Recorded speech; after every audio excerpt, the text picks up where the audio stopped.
Welcome back to Supremely Black Podcast. This is your host, D Rose. Check out the story.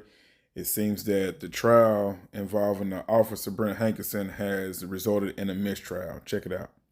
Tonight, with the federal mistrial of the case against former LMPD Detective Brett Hankison, he is charged in connection to the raid that killed Breonna Taylor.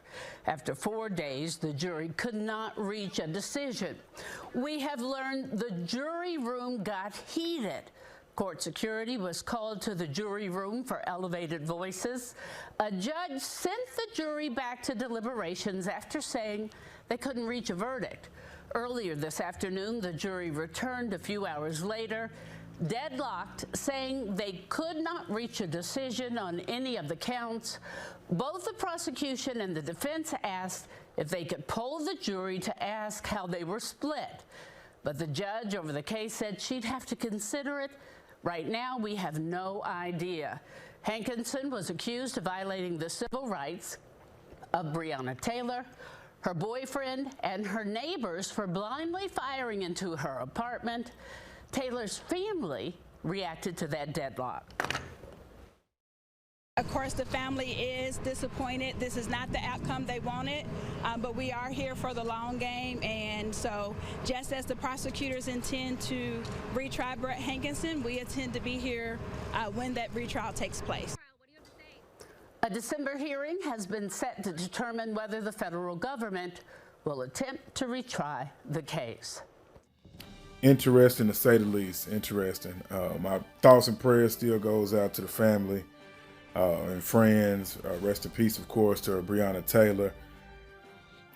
They're saying with the ruling of 11-1 with 12 jurors.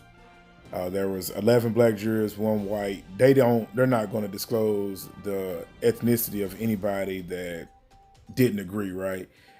I just kind of find it crazy of what are they seeing or stood on that was so different from everyone else. And also of what Hankison even actually mentioned in trial is that he did fire his firearm because he seen someone standing with an AR. So it wasn't a case of did he have or shoot the fatal shot. It's did he disengage his firearm in there against the civil rights, and that's just what that was, the law, and he did. So it's just kind of funny that 11-1. Like, what did that one person actually see? And then I think it really gets sticky because this is going to be dragged out even more, right? But then if they decide. If the feds decide in December that they're not going to retrial it, then what? Somebody basically admits of what they done and still doesn't get held accountable for. I've seen a bunch of different stuff on social media, all the goons, everybody need to go and, handle or stand on business.